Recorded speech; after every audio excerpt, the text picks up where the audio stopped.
our opening prayer today is a prayer that comes from the 12th century. It's part of the Coptic liturgy for Maundy Thursday, and so I thought I would share that with you. I invite you to be in an attitude and in a place of prayer, and then I will lift up our opening prayer for Holy Week, which is, like I said, comes from the 12th century Coptic liturgy for Maundy Thursday. So let us go to God in a word of prayer.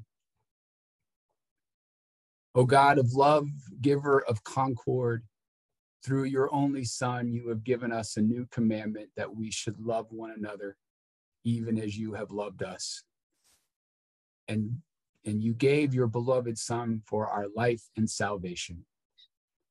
Lord, in our time of life on earth, give us a spirit to forgive past ill wills, a pure conscience, and sincere thoughts, and hearts to love one another. For the sake of your Son, Jesus Christ our Lord. Amen. And so I just want to start by giving us a sense of where we're going to be today. Last week, we spent a great deal of time up here in the northern area of just south of the Syro-Phoenician border, and we ended up in Caesarea Philippi, which was a town, a metropolitan town that was built by Herod's son, Philip, and then he named it after himself as well as Caesar, and so that's why it's called Caesarea Philippi. And it was a thriving metropolis up in the northern part of just north of Galilee. And that's where we kind of ended our study last week, was in that region. And we're going to remain in that region. We're actually going to go a little bit north of Caesarea Philippi here in just a moment to Mount Hermon, which is the traditional site for the Transfiguration. And though this, as we'll notice, the story actually doesn't tell us what mountain they go up, but the tradition tells us it was Mount Hermon. And then little after that experience, we're going to end up down in Capernaum. And Jesus won't really go north anymore. So once we kind of move down from Mount Hermon and Caesarea Philippi and get to Capernaum here in Galilee, then Jesus is very soon going to be moving and heading south to Jerusalem. We're only, like I said, one chapter. After we get done today, we'll just be one chapter away from the beginning of Jesus's passion from the Gospel of Mark, which begins in chapter 11. So we're very soon going to be heading down to Jerusalem. But I wanted to give you a sense of where we've been. We've been all the way up to Tyre and Sidon. We've been down over into the Decapolis area over here. We've crossed back and forth from Galilee to Bethsaida, back over to Magdala, back over to Gerasa. Jesus and the disciples have been all around, and today we'll be, like I said, we'll begin up here at Mount Hermon, and in chapter 9 in Capernaum. If you turn to chapter 9, if you have your Bibles with you,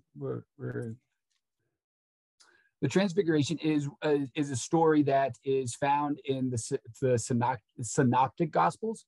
It's found in the Gospel of Matthew and the Gospel of Luke, but not found in the Gospel of John. It's a very important story in the Synoptic tradition of Christianity, being those first three Gospels.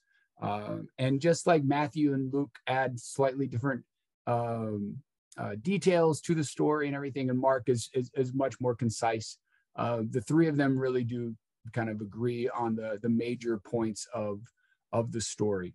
And it is there's a powerful kind of resurrection aspect to it, which is really good to talk about right before Easter. And that's one reason why people feel like John didn't feel that he needed a foreshadowing to the resurrection, because he has his own foreshadowing to the resurrection in the Gospel of John, in the raising of Lazarus, which is not found in Matthew, Mark, or Luke.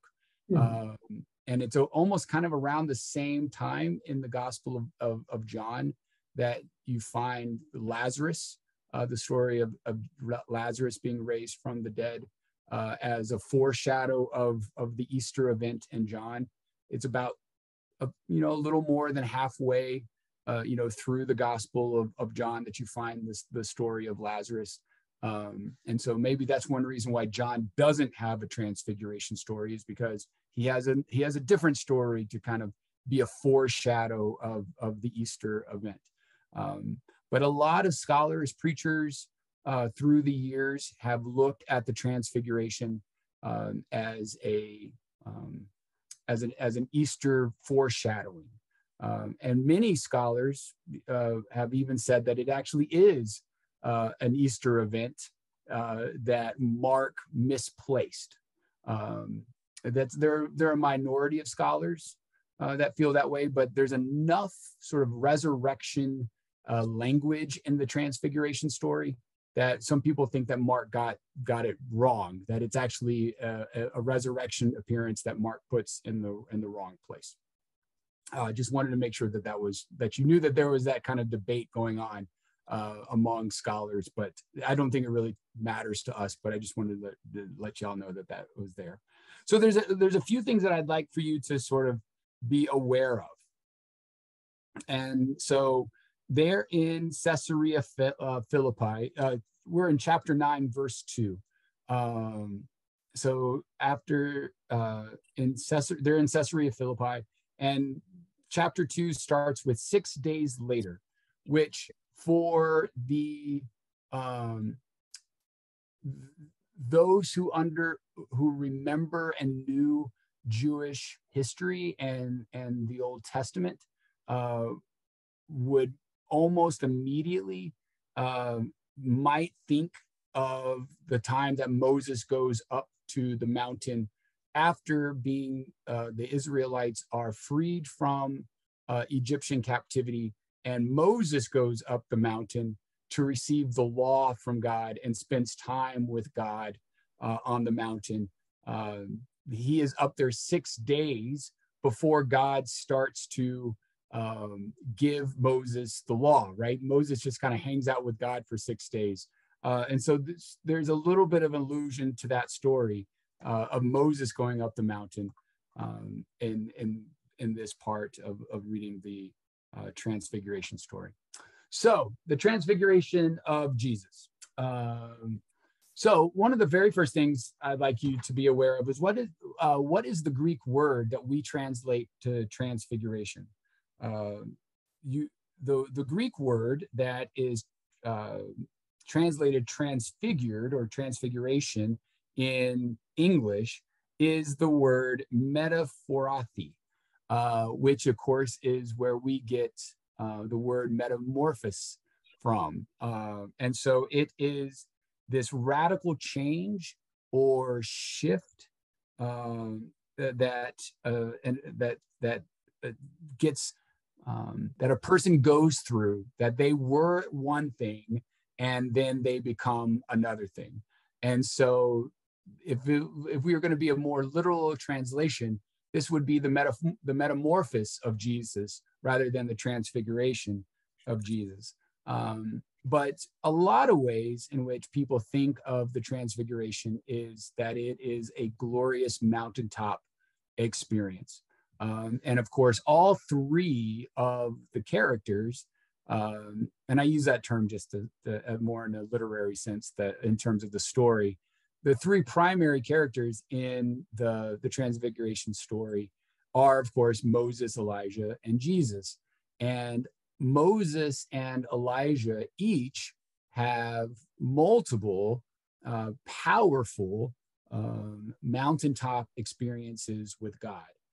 Moses has the mountaintop experience of going up the mountain and seeing the burning bush, which is its own epiphany story, goes up the mountain to receive the law after the Israelites are freed from Egyptian captivity, and is given the Torah, if you will, the laws, the commandments, and so has another sort of epiphany moment there. And then, of course, at the end of Moses's life, he goes up the mountain again, and he's given a glimpse of the promised land. So Moses goes up mountains quite a bit, and has, each time has these very intimate encounters with God on the mountaintop. Elijah has his own, experiences. There's the time that Elijah goes up the mountain to escape really an assassination attempt. And it is up there that he takes refuge. And while he is up there, he has an epiphany of God and communes with God on the mountain.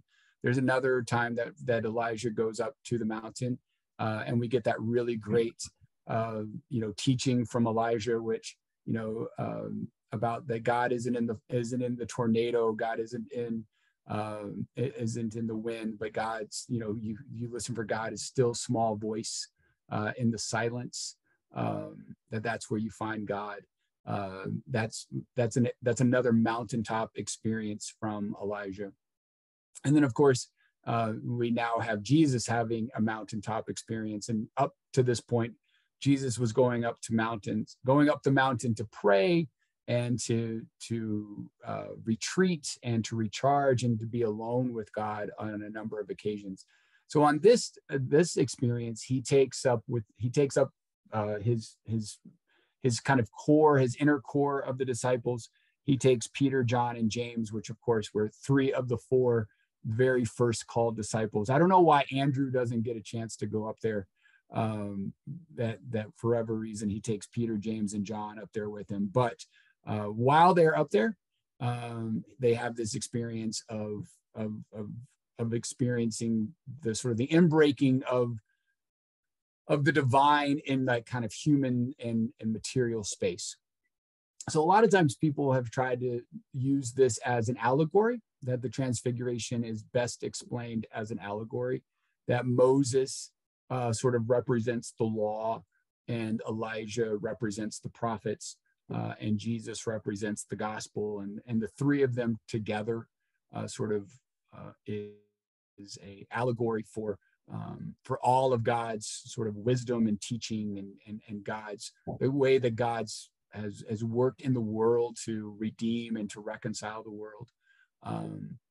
Others have looked at it that the law and the prophets and Elijah and Moses are pointing towards Jesus, and the gospel, that he is building upon the work that Moses and Elijah has done, and that Jesus is sort of the logical next step of God through the gospel, and that the law and the prophets sort of point to Jesus. There's a lot of different ways in which the Moses, Elijah, Jesus kind of Trinity has been explained over the years, but that's pretty much the most common ones that you'll hear most of the time. But all 3 of them obviously just had, a great deal of direct relationship with God, and are of all, maybe except for David and Mary, the mother of Jesus, probably have, about as intimate a relationship with God as any people in all of the Bible. If you have Moses, Elijah, and Jesus, maybe Abraham and Sarah as well, but really Moses, Elijah, and Jesus are people that show us what an intimate relationship with God looks like. And then, of course, all 3 of them are dealing with idolatrous generations. Their work is cut out for them. And one of the commentaries that I read on the Transfiguration was about how Jesus, Elijah, and Moses could commiserate with each other, because all 3 of them were dealing with people who had their own sort of idolatries that the 3 of them were working to get people beyond. And in this one commentary that I read, which I really enjoyed, they said that Moses was dealing with trying to move people away from the idolatry of complacency, and give people their own agency, and that they needed to work with God, and that God wasn't going to do everything for them, but they had to be kind of co-workers with God, sort of thing. God does a lot for them, but at the same time, every time that they sort of like, oh, well, it'll be so much easier if we went just back to Egypt, that Moses is like, oh my gosh, like really trying to get them out of their complacency. Elijah was dealing with a generation that was watering down the sort of the Hebrew religion, and we're dealing with people who are turning away from the core teachings of the Torah and of what it meant to be a Hebrew, and what it meant to be in covenant with God. And so that was the idolatry that Elijah was dealing with. And that the big idolatry that Jesus was dealing with was the idolatry of legalism, that people were so attuned to the sort of the legalistic aspect of the law and of the tradition, that people couldn't get beyond that. And it was causing all sorts of schisms in society and creating haves and have-nots and marginalized people, and not really meeting people where they are at. And so I found that to be a really good explanation of why these three might relate to one another so well on that mountaintop. But there's other things that are going on in the story. And then there on the right-hand side, you'll see that this is the second of 3 revelations in the Gospel of Mark that designate Jesus as God's son. So the first happens at the baptism, where the Holy Spirit descends like a dove, and the heavens open up, and from the heavens it is heard that this is my son, my beloved, with whom I am well pleased. This time around in the Transfiguration, we hear again the voice coming from the clouds, and this time it says, "This is my son, my beloved. Listen to him." And then at the crucifixion, spoiler alert, at the crucifixion, we'll have the third of the revelations of Jesus as God's son, where a Roman centurion, once Jesus breathes his last, will make the declaration on behalf of humanity, that truly this man was God's son. And so there are 3 times in the Gospel of Mark that you have this revelation, and which comes after, of course, the great question of like, who do you say that I am? And one of the ways that the disciples answered the question of who do you say that I am, that Jesus asked them, was, oh, well, you're Elijah. Or at least that's what people are saying. But of course, Peter says, no, you're the Messiah. And we talked about that last time, about the whole messianic secret. But I think an equally valid answer would have been, you're God's son, because that has actually been, it was spoken at the baptism. And then now we hear it again at the Transfiguration. So why did Peter, after having this ecstatic experience up on the mountaintop in the Transfiguration, why did Peter decide that one of the ways that one of the ways that they ought to have responded was to build dwellings, if you will? They ought to make 3 dwellings, one for Moses, one for Elijah, one for Jesus. And the scripture says he did not know what to say, for they were terrified. So when you're terrified, when you're scared, a lot of times you'll go back, you'll sort of rely on what you know. And Peter, as a good Jew, would have had the tradition that wherever there was an epiphany of God, wherever there was a theophany, and a theophany is means an appearance of the divine or the sacred or of God. It's an appearance of God. And so in other places in the Bible, wherever God has kind of shown up, like where Jacob wrestles with God, they make that into a holy shrine because Jacob had this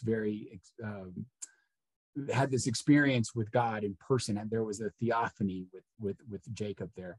And so Peter has this tradition from being from his Jewish upbringing, that whenever there is a theophany, it was right to build a holy site on that land, at that spot. So that's one reason why we think that Peter's response was such, because when you don't know what else to do, you do what you know, and that's kind of what Peter wanted to do. But from the cloud, we hear God's voice saying that this is my son, my beloved, listen to him. And so if we are going to listen to Jesus through the rest of chapter 9, this is what Jesus teaches us. So the rest of just looking at chapter 9, not even looking at the rest of the gospel or whatever preceded this, but just looking at the rest of just chapter 9. This is what Jesus says to them, that prayer is necessary to overcome evil, and we'll read about that here in just a moment. That he tells them about the passion, and that we get the second of the passion predictions, which is that the Son of Man must undergo great suffering and die, but 3 days later will be raised from the dead. He teaches them that greatness is defined by humility before and dependency on God. He teaches them that they shouldn't stop other people from doing good work and doing a kindness in God's name. That you should put yourself in a position to ward off temptations in your life, which those of us who either gone through recovery ourselves or know other people who have gone through recovery, can really relate to that. And then that we ought to be at peace with one another. That's the very last thing he says to them in the gospel, in the 9th chapter of the gospel. And yet throughout all of these things, from the transfiguration to all of his teachings, we get a lot of the disciples not really understanding what Jesus is talking about. So that's my quick version of the transfiguration. Now stop it here so we can ask any questions. How many of you remember a transfiguration sermon you've heard, and do you remember what preachers have told you about the transfiguration in the past? Yeah, Kelly, go ahead. Yeah, just a question, I guess, is why was it important, or why was it relevant for Elijah and Moses to appear? What was the relevance of bringing them forward in front of John and James and Peter? Right. That's a great question. That's a really good question. I think that's why I think the easiest way that people have answered that, Kelly, is through the allegory that that they kind of represent the law and the prophets, and that they kind of point to Jesus, and that for Peter, James, and John, it was important for them to see the sort of the totality of sort of God's work through these three figures has been the most common response to that very question. Like why Moses and Elijah and not Abraham, Isaac, and Jacob, or David and Solomon, or you know what I mean? There are other people that could have or even maybe people from Jesus's own like family tree. Why isn't Ruth, up there, or some, like somebody like that? The most common answer that's provided is because they are symbols in and of themselves of the totality of the law and the totality of the prophets, and that the totality of those two things kind of point towards Jesus and the work that he's doing. That's the most common answer to that, is why those two and not two others, right?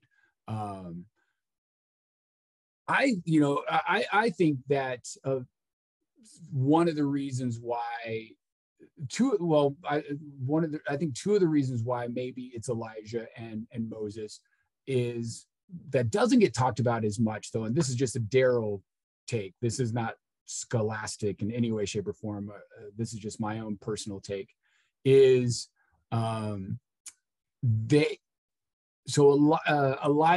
is the representation of the inbreaking of the kingdom of God in the Messianic age, and so Elijah's appearance is important to sort of give credence to like this person that is being called God's son is for us the Messiah, that the Messiah that we've been looking for. And so Elijah's return sort of like brings that back into play. And then Moses as sort of the great liberator, and so much of Jesus's own story sort of mirrors the story of Moses. And so there's this validation of the same great work that Moses was doing to liberate the Israelites from the oppression of Pharaoh. Now Jesus is doing the exact same sort of liberation work, but more on a spiritual scale than on a social political scale. Though there's definitely a lot of social political stuff that's going on as well. Whereas the great liberator in Moses is liberating from the chains of oppression, Jesus is sort of breaking the chains of like sin and death and violence that we kind of do to each other. Does that make sense? That's been my own take, but a lot like I've only preached one sermon on Palm Sunday, and y'all heard it on Sunday. I've only actually preached one Transfiguration sermon in my life, so I might have to do that here in the future, because I don't. Dick Sherlock preached the Transfiguration for me this past year because I was in the Bahamas. But that's a great question. Thanks for asking that.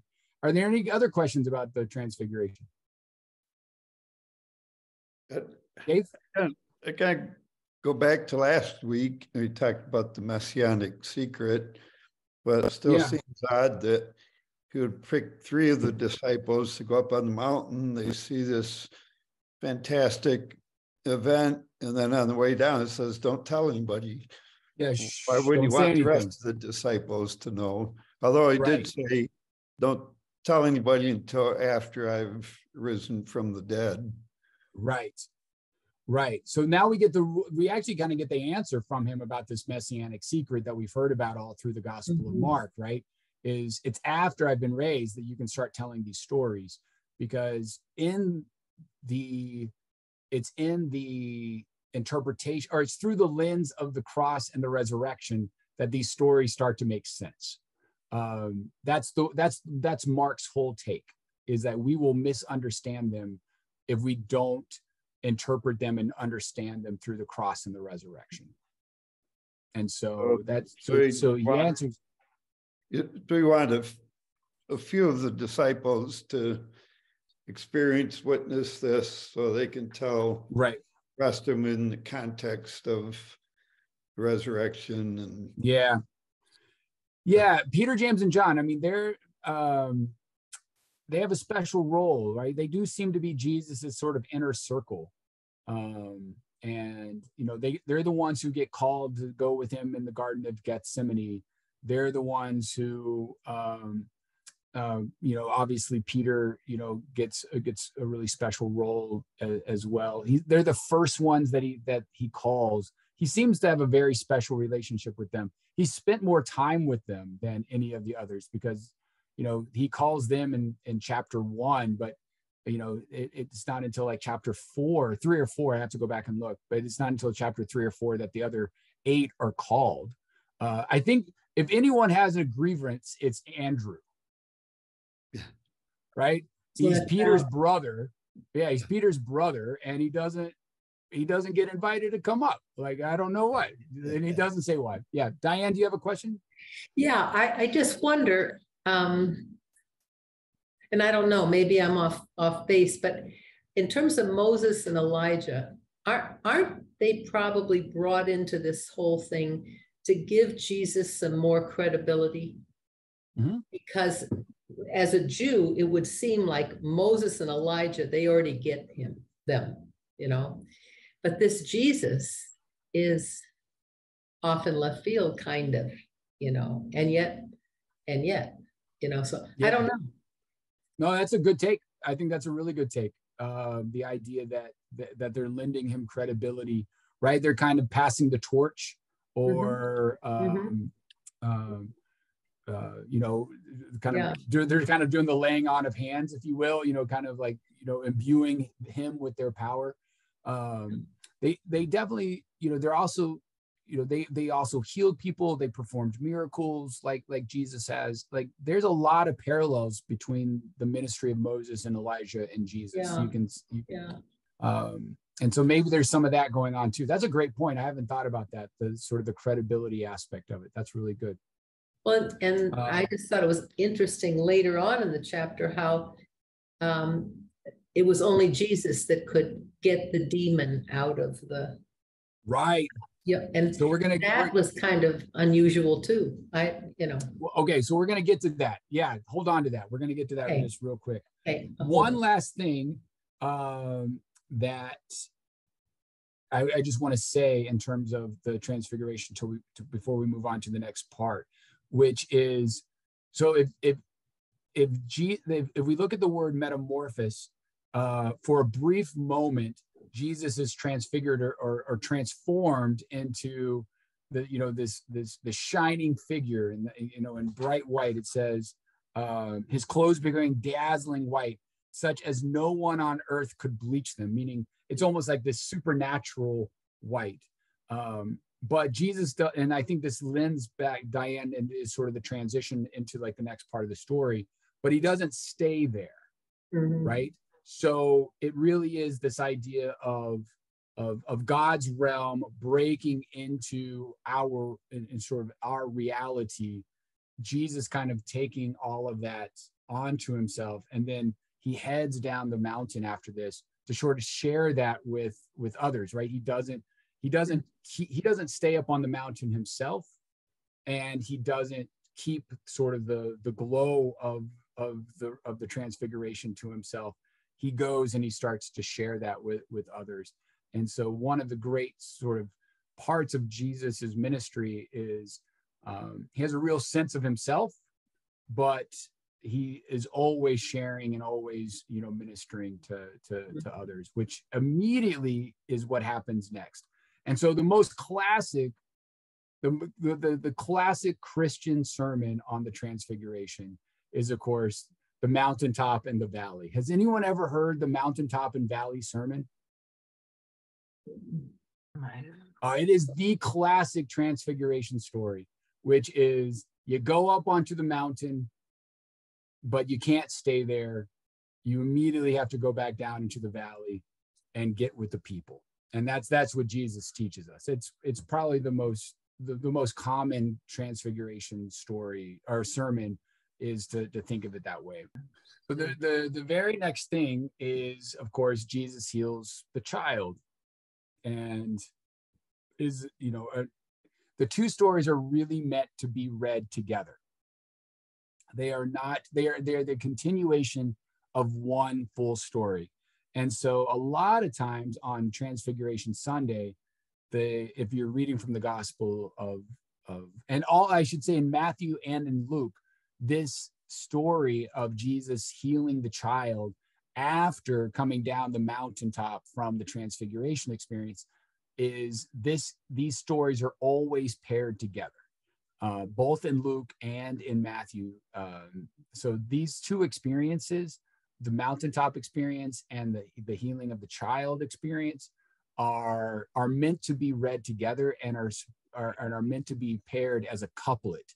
And so you have this mountaintop experience of having a very intimate moment with God, and then getting back to the work of the ministry of healing, of comforting, of liberating people from from that which ails them.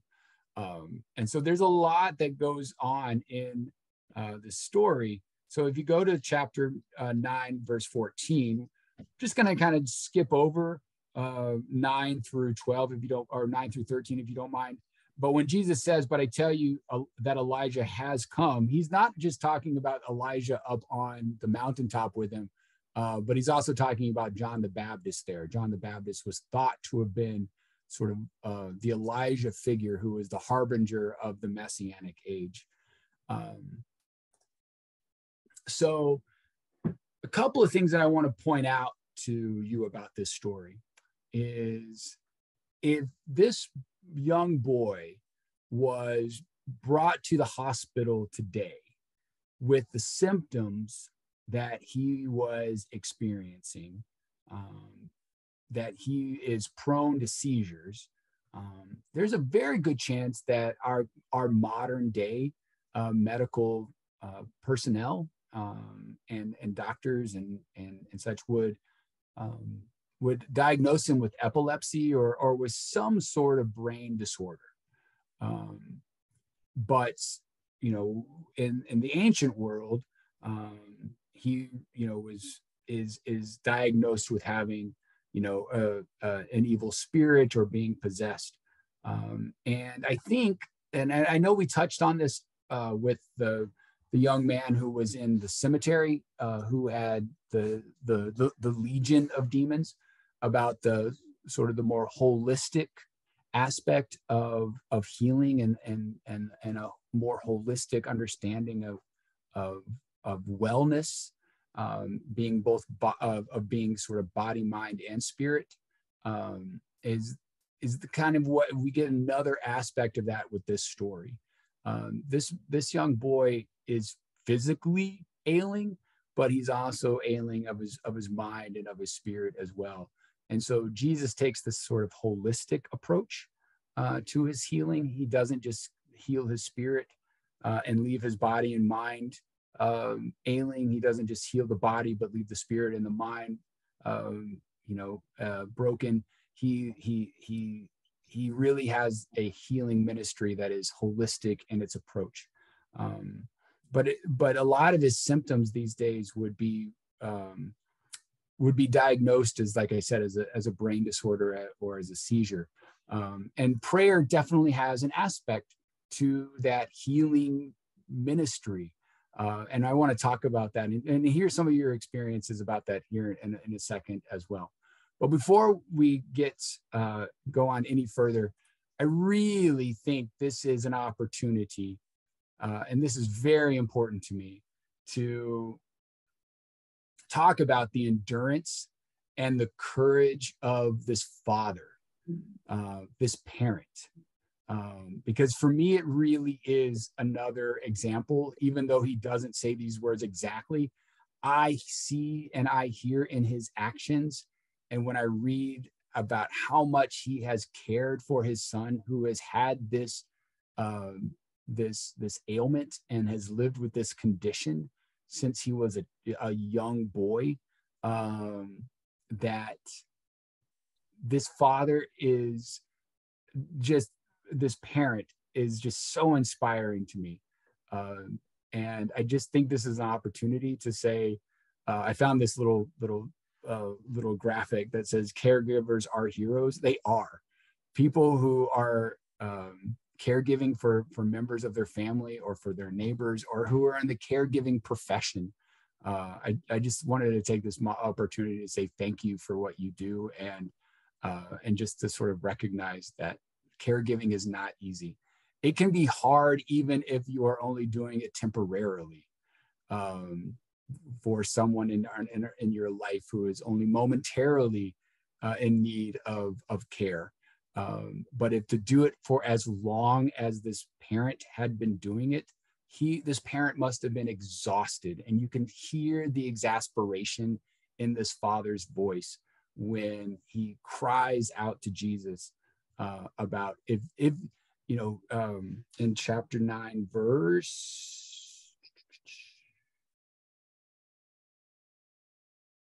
22, where Jesus says, how long has this been happening to him? And he says, it has been from childhood, he has often cast him into the fire, into the water to destroy him. But if you are able to do anything, please have pity on us and help us. That is a father who's a parent who's at the end of his rope, and the desperation in his voice. And I just think of all the obstacles that this family and this parent has to go through to care for his child is just awe-inspiring to me. But of course, this story is ultimately Jesus takes the opportunity to use this example to talk about the dichotomy and the relationship between belief and unbelief. He comes down the mountain. He hears from his disciples that they are unable to cure the young boy of his condition, and Jesus immediately sort of gets very frustrated with his disciples, saying that using the disciples' inability to teach the crowds about, and Jesus calls them, you faithless generation, how much longer must I be among you? And how much longer must I put up with you? Like that is a teacher who is also at his last rope. He's at the end of his tether. Jesus is being very human here. He is just letting his exasperation get the best of him. I absolutely love it. I love it when Jesus is like so much like us, and so human like us. But he gets very exasperated with his disciples, and then he brings the boy. They bring the boy to him. And so if you jump down to verse 22, the father says again, if you are able to do anything, have pity on us, help us. And Jesus says, and again, sometimes we misread this, I think, on chapter 9, verse 23. Jesus replies to them, if you are able, Jesus is not, I think sometimes we read that as if Jesus is saying, like, if you're able, like, how dare you question me, sort of thing. But Jesus is turning the question back around. It's not notice your scripture verse should not have a question mark after Jesus's answer to him. If Jesus doesn't say, if you are able, question mark, as if he's questioning the comment that the Father has made. Instead, Jesus is turning it back over onto the Father, saying, if you are able, and then the Father cries out and says, I believe, but help my unbelief. And so you have simultaneously this affirmation of faith in Jesus and who Jesus is, as well as a confession of saying, I still have some unbelief in me. I still have some doubt in me. And that pairing and that couplet of belief, unbelief is the human experience. We can simultaneously hold on to a great deal of faith in God, and yet at the same time understand that our faith and our belief and our trust isn't 100% complete. It never is. And even if it is only momentary and it is fleeting. And so that's why Jesus says you can only cast out this kind through prayer, because again, this is supposed to be read with the story of the Transfiguration. So how do we have an intimate encounter with God? So much of that happens through prayer. And how do we express our trust and our belief? So much of that happens through prayer. And how do we express and admit to our unbelief? So much of that happens through prayer. And it doesn't have to be the type of prayer that we do in, in church every Sunday with me kind of standing up there and praying, on behalf of us. But it can be a very intimate situation. And yet at the same time, I find that people's prayer life is one of the hardest things that people, all of us, and I struggle with my own prayer life. It's a reason why I often find prayers for us for like our Bible study, is because I will admit my prayer life, I struggle with it. It's hard. It's a hard thing, and yet it's a very important part of our spiritual life. And this dichotomy and this relationship between belief and unbelief, faith and doubt, they are often the flip side of the same coin, and we can often oscillate, or the pendulum can kind of swing back and forth between the two of them, and we can actually hold on to it at the exact same time. And some of the people who we've kind of laud as some of the great spiritual teachers and exemplars of every age, from St. Francis to Mother Teresa to Dr. King to whomever, my own parents, my own mom, people who are I'm very close with, and not just the legends, but people in our own lives, that oscillation between belief and unbelief, trust and faith, and doubt and questions. Those are very important things, and I think it's important for us to say that we're all on sort of a journey, and having moments of doubt and having moments of unbelief are natural and part of the human condition. But this Father gives us an example of what we're supposed to do with that, right? And so we're supposed to give that up to God, and express our unbelief and ask for help with it in those moments of doubt and in those moments of questioning, and not beat ourselves up over it. He doesn't beat himself up over it. And notice Jesus doesn't allow other people to beat up on him over it either. So anyway, those are very important aspects of the Transfiguration story. Kelly. Yeah, just as you were speaking, I was thinking about belief and unbelief, and nowhere is it written anywhere of what I've read that God is going to answer and solve every one of our problems.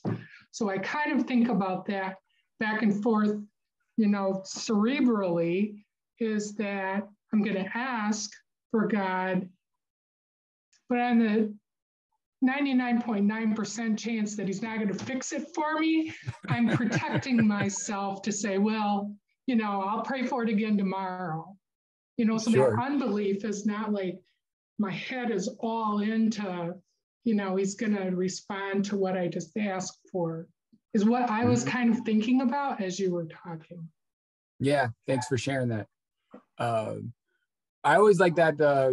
Do y'all know the classic story about the flood and the family waiting for God to rescue them? Have y'all ever heard that? Some of y'all, Bruce, I see Bruce is thinking, yeah, right? That, Kelly, as you were talking, that's kind of like that God won't fix it, sort of thing. Because sometimes we're waiting for the miracle to happen. And then the miracle is that God puts these people in our lives to help us along the way, right? But because they're just ordinary human beings, we go like, wait, I'm waiting for God, like, sort of thing. And God's like, well, I tried to help you so many times. Like, why didn't you accept my help? Like, right? That just, I was actually talking with a colleague this morning, and they're going through a really tough time. And I was kind of talking them off the ledge. And they were like, I just feel so alone. That's what they expressed, that I just feel so alone. And yet, as they were telling me what was going on in their life, they kept talking about how all these other people, that I was like the seventh person they've reached out to talk about this. and yet they feel so alone. And just naming those names that they named to me, to say like, you feel alone, but you've actually have a great support system around you. And I'm so glad God put those people in your life in this moment. But you can feel alone and be completely surrounded by people who love you. And two things can be true at the same time. And that's what belief and unbelief are, right? The same thing can be true at the same time.